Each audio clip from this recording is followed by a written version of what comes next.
Millionaire bet his firm. Outrun me with that junk car. The black driver was a former F1 champion. The laugh came first. It cut through the late afternoon air like a crack of thunder, bouncing off chrome fenders and glass storefronts along the coastal boulevard. Heads turned. Phones lifted. Someone whistled. "You're kidding, right?" the millionaire said, shaking his head as he leaned against his midnight blue supercar. That thing wouldn't survive the first mile. The thing was a dented, sun-faded sedan parked crookedly at the curb. Its paint had long ago surrendered to rust and salt. One headlight was newer than the other. The hood bore the scars of a dozen small repairs done by hand, not by brand. The driver stepped out slowly. He was tall, calm, and unbothered by the laughter curling around him. He closed the door gently, like the car could feel embarrassment too, and looked at the man in the tailored jacket and designer shoes. "Just a friendly run," the millionaire continued, voice rising, performing now for the crowd. "Down the coast road. First one to the old lighthouse." A pause. "I'll even sweeten it," he added, grinning. "If you win, I'll hand over my firm. Every share, every contract." Gasps rippled through the small crowd. "And if I win," he said, eyes narrowing, "you hand me that car. Scrap and all." The black driver glanced back at the sedan, his hand resting briefly on the roof. The metal was warm from the sun. "Deal," he said quietly. The laughter stopped. Earlier that morning, Marcus Reed had woken before dawn, the way he always did. Old habits didn't disappear just because the world decided you were finished. He made coffee in a chipped mug, stood by the window of his small rental apartment, and watched the ocean breathe in and out. The town was waking slowly. Delivery trucks, joggers, the hum of something new being built where something old had stood. His phone buzzed. "You still racing today, Lena?" Marcus smiled faintly. "Just driving," he typed back. "Same as always." He didn't mention the coastal car meet he planned to pass through on his way to the marina. He didn't mention the way engines still spoke to him, even now. He didn't mention the ache in his knee when the weather shifted, or the scar under his sleeve that cameras never showed. He grabbed his keys and headed out. The coastal meet was loud, shiny, and proud of it. Exotic cars lined the street like jewels laid out for appraisal. Owners hovered nearby, polishing already perfect surfaces, swapping stories about speed and money in the same breath. Marcus rolled through slowly, his old sedan humming in a language most people had forgotten how to hear. That's when the millionaire noticed him. Evan Whitlock was used to being noticed. Founder, visionary, risk-taker. His firm specialized in disruptive innovation, a phrase he liked because it sounded dangerous without requiring him to be. He spotted Marcus's car and laughed, loud enough to gather an audience. "Man, how did you even get that thing here?" Evan called out. Marcus parked and stepped out. "Same way everyone else did," he replied.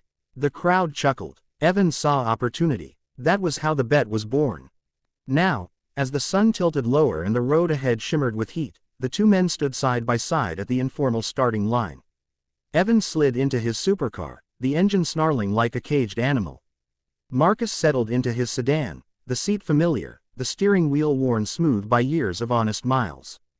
A young woman stepped forward, phone raised.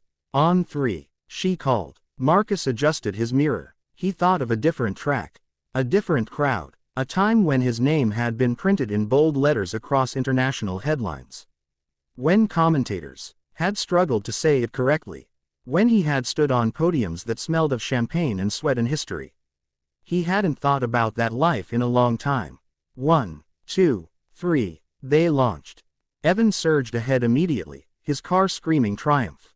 The crowd roared. Phones tracked the blur of blue disappearing down the coast road. Marcus didn't chase. He eased into the lane, listening. Feeling. The road curved gently, then sharply. He remembered its secrets. Where the asphalt dipped, where the wind pushed hardest, where overconfidence met reality. His hands moved with quiet certainty.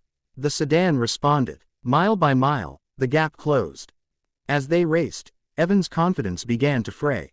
He glanced in his mirror, expecting nothing, and saw the impossible. The old car, steady and relentless, gaining ground. "Come on," he muttered, pressing harder. The road narrowed near the cliffs. Evan hesitated for half a second. Marcus didn't. He slipped past on the inside, tires whispering instead of screaming. The sedan surged ahead, not flashy, not loud, just right. At the lighthouse, the crowd arrived breathless, stunned. Marcus was already there, engine ticking softly as it cooled. Evan pulled up moments later, face pale. Silence fell. Evan stepped out slowly, disbelief etched into every line of his body. Who are you? He asked. Marcus leaned against his car, eyes on the ocean. I used to race, he said. Used to, someone echoed. Evan laughed once, sharp and hollow. That wasn't luck. That wasn't a junk car. Marcus met his gaze. It was just a drive. The crowd buzzed, phones already lighting up with searches, names, old footage. Someone gasped. Someone else swore softly. Evan's voice dropped. You're him. Marcus didn't confirm it. He didn't deny it. The paperwork took longer than the race. Evan's lawyers arrived. Calls were made. Reality settled in layers. The bet had been public. Witnessed. Recorded. There was no walking it back. As the sun dipped low, Evan stood beside Marcus, watching the waves crash against the rocks below. I don't understand, Evan said quietly. You could have taken everything. Embarrassed me. Destroyed me. Marcus looked at the lighthouse, its beam beginning to sweep the darkening sky. I didn't come here for that, he said. He turned, holding out a folder. Inside was a single document. Evan frowned. What's this? A proposal, Marcus said. You keep your firm. We restructure it. Redirect part of it. To what? Marcus nodded toward the town behind them. Training programs. Scholarships. Young drivers who'll never get a chance because they don't look right on a poster. Evan swallowed. You still win, Marcus added. Just not alone. Later, as the crowd dispersed and the night settled in, Marcus drove home along the same coast road. The sedan hummed contentedly, salt air rushing through the open window. His phone buzzed again. Did you win, Lena? Marcus smiled. Something like that. The lighthouse beam swept across the road ahead, steady and bright, as he kept driving forward.